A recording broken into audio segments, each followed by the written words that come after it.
അഫ്ശൂഹു ബൈനകും, നിങ്ങൾ സലാം പ്രചരിപ്പിക്കണം.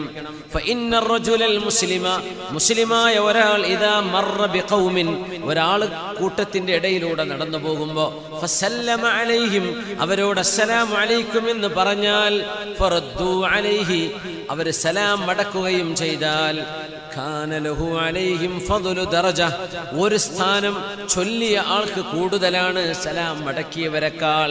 കാരണം ബിതദ്കീരിഹി ഇയാഹുമുസ്സലാം, ഇദ്ദേഹല്ലേ അസ്സലാമു അലൈക്കും എന്ന് ഓർമ്മിപ്പിച്ചത്, അതുകൊണ്ട് പറഞ്ഞ ആൾക്ക് സ്ഥാനം കൂടുതലാണ്.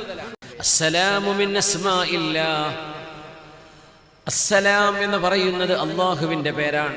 അല്ലാഹുമ്മ അൻതസ്സലാം വമിൻകസ്സലാം, ഇസ്മും മിൻ അസ്മാഇല്ലാഹ്, അല്ലാഹുവിന്റെ ഇസ്മുകളിൽപ്പെട്ട ഒരു ഇസ്മാണ് അസ്സലാം. വദഅഹു അല്ലാഹു ഫിൽ അർദി, അല്ലാഹു ആ നാമത്തെ ഭൂമിയിലേക്ക് ഇറക്കിയിട്ടുണ്ട്. ഫഅഫ്ശൂഹു ബൈനകും, നിങ്ങൾക്കിടയിൽ അതിനെ പ്രചരിപ്പിക്കണം എന്ന് പറഞ്ഞാൽ അസ്സലാമു അലൈക്കും എന്ന് സലാം പറയണം. പരസ്പരം സലാം പറയുക, സ്നേഹബന്ധങ്ങൾ ഊട്ടിയുറപ്പിക്കുക. വെറുപ്പും വൈരാഗ്യവും വിദ്വേഷവും അങ്ങോട്ടും ഇങ്ങോട്ടും വേർപിരിക്കലും ഇത് നടക്കുന്നൊരു കാലമാണ്. നമ്മൾ യോജിപ്പിക്കാനാണ് നടക്കുക, നമ്മൾ യോജിപ്പിക്കാനാണ് പരിശ്രമിക്കുക.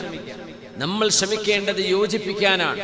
അസ്സലാമു അലൈക്കും, അള്ളാഹുവിന്റെ രക്ഷയുണ്ടാകട്ടെ എന്ന് ആ ഒരൊറ്റ സലാം അള്ളാഹു സ്വീകരിച്ചാൽ, അള്ളാഹിന്റെ രക്ഷ കിട്ടിയാൽ നമ്മുടെ തലയിൽ നിന്ന് വേണ്ടാത്തതൊക്കെ ഇറങ്ങിപ്പോവും, അല്ലേ? അള്ളാഹിന്റെ രക്ഷ കിട്ടിയാൽ നമ്മുടെ സ്വഭാവം നന്നാവും.